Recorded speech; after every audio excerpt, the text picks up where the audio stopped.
Honorable Speaker, I beg to second this motion. Honorable Speaker, as I second this motion, it's important. Order. It's important, Honorable Speaker, as I second this motion, for us to be clear on what the motion is asking us to do. One, Honorable Speaker, is to affirm and acknowledge that the people of Kenya and every citizen in the Republic of Kenya has the right to demonstrate, protest, and express dissent in accordance with our Constitution, but do so peaceably and unarmed, Honorable Speaker.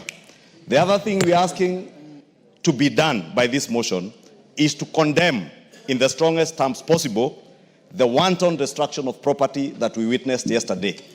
And I dare say, Honorable Speaker, that wanton destruction, as the mover of this motion has said, was visited largely on the people of the Mount Kenya region, where I come from, on businesses owned by the people of Mount Kenya. If you look at Nairobi County, Honorable Speaker, the businesses that were looted were largely businesses owned and being run by people from Mount Kenya.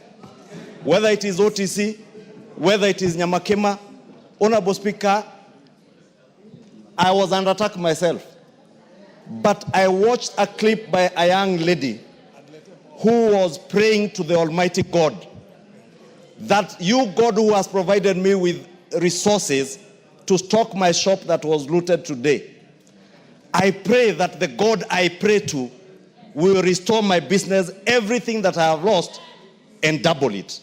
And I want to assure that lady, we will support you even as we seek to support other people who lost lives and livelihoods, Honorable Speaker. And let me express my regret, Honorable Speaker, and my condolences to those who lost their lives, not just yesterday, but even last year, Honorable Speaker.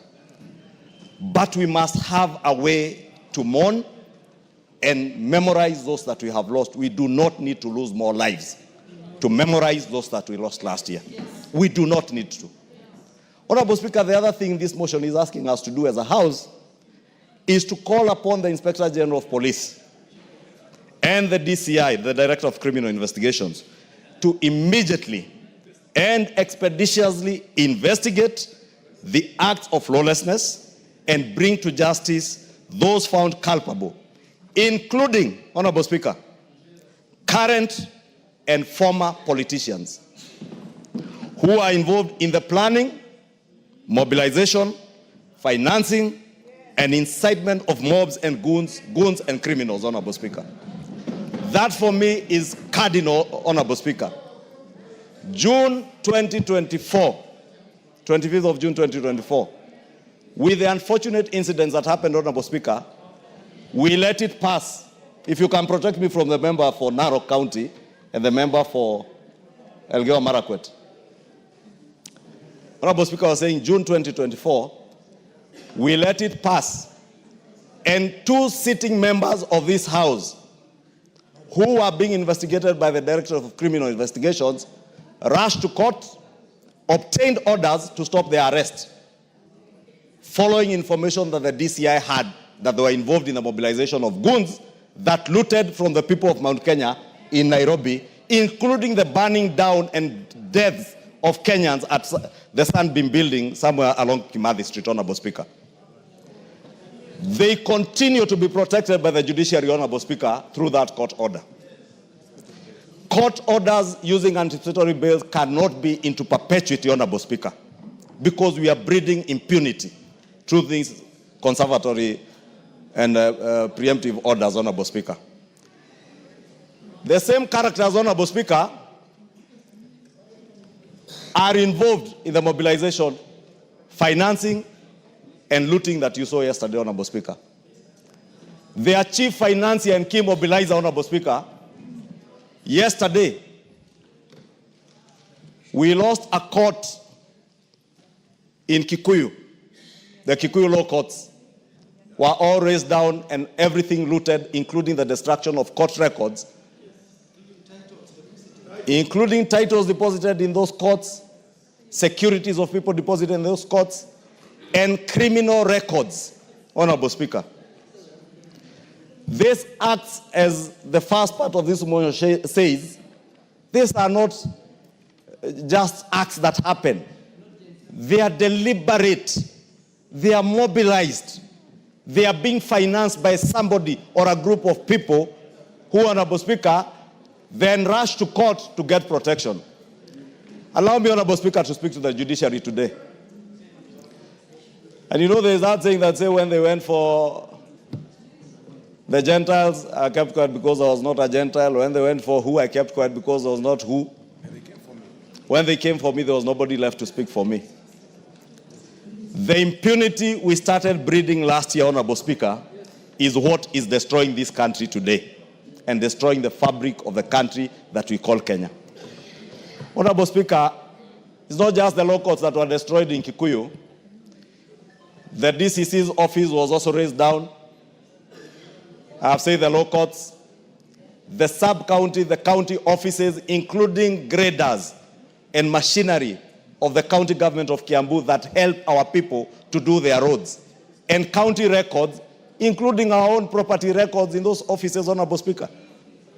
The people doing this, Honorable Speaker, and that is my greatest concern, and that's why I alluded to what we are calling upon the DCI and IG to do, is that people are being ferried from Limuru and Dagoretti into Kikuyu and some as far as Kiambaa and Juja to come and visit the wanton destruction that you saw yesterday. Honorable Speaker, I am growing old, but I am not older than my father. My father is 105 years old, with a wife who is 85 years old, my mother, Mary Mombi. And they have worked hard to bring us up and to raise businesses that have supported our family. Yesterday, Honorable Speaker, there was an attempt to kill my 105-year-old father and 85-year-old mother. All in the name of myself being the leader of majority in this house and having done my work to the best of my ability as God may help me. And I saw by the Bible, Honorable Speaker, standing before you, that I will execute my duties without fear, without favor, and to the best of my ability. And I will continue to do that, Honorable Speaker. Let nobody be in doubt. The Honorable Junet Mohammed has mentioned names. I did say here last year during the impeachment process of the former deputy president that this is a dark man with a very dark heart. Very black heart. I dare say today, Honorable Speaker, in this house, Honorable GACHAGUA is the one who directed goons he mobilized to go and murder my parents, destroy my property in Kikuyu, destroy the property of the people of Kikuyu in the name of revenge. Honorable Speaker, we cannot build a country that way. That is why, Honorable Speaker, we are asking the Inspector General of Police. It cannot rest at this. Nobody, not Kimani Ichungwa, not Rigathi Gachagua, not the sitting members of parliament in this house, Honorable Speaker, who are doing this work, and some 2 senators, Honorable Speaker. And as Honorable Junet Mohammed has said, if you look at the trajectory of violence and destruction that visited, you can associate that violence with a particular politician and the area they come from and the kind of thuggery that was going on, Honorable Speaker. So as we condemn, Honorable Speaker, let us call on the Inspector General of Police and the Director of Criminal Investigations. Anybody involved in this criminality, whether it is Kimani Ichungwa, whether it is Junet Mohammed, whether it is Rigathi Gachagua, whether it is Jane Kihara, whether it is Kaluma, whether it is Ngogoyo, whether it is Major Dong, whether it is Kakuya, whether it is Senator Medho, investigate each and every one of them without fear or without favor, and whoever is culpable, bring them to book, Honorable Speaker. Because we cannot have a country of lawlessness, Honorable Speaker. We cannot have a country... Give him 1 minute. Honorable Speaker, I was finishing by saying we can't have a country where I purport to speak for the people, my people, yet I mobilize people to destroy my people's property. I mobilize people to kill our own people so that we make political capital out of it. We must desist as political leaders in this country from using our people as political pawns to make political capital out of, Honorable Speaker. And I condemn the lawlessness, the violence, and congratulate the people of Mombasa, Honorable Speaker.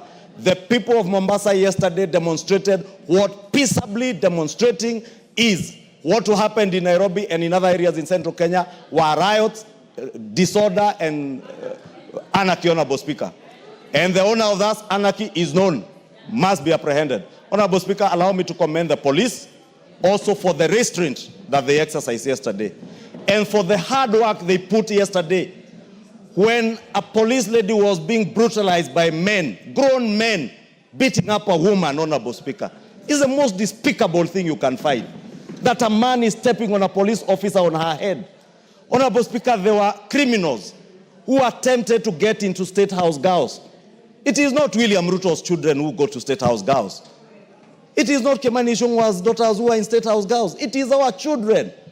Why would anybody mobilize criminals to attack young schoolgirls in a school? I commend the police for protecting State House girls, protecting other lives and property that they protected yesterday, Honorable Speaker, and call on them to take action on the financiers, the mobilizers, and those particular criminals, and those who want to drive our country to anarchy. And we tell them, resounding as a house, we shall not allow our country to be driven to anarchy by bloodthirsty people, bloodthirsty politicians who have no agenda, who have no vision for Kenya, who can only harp on Gen Z.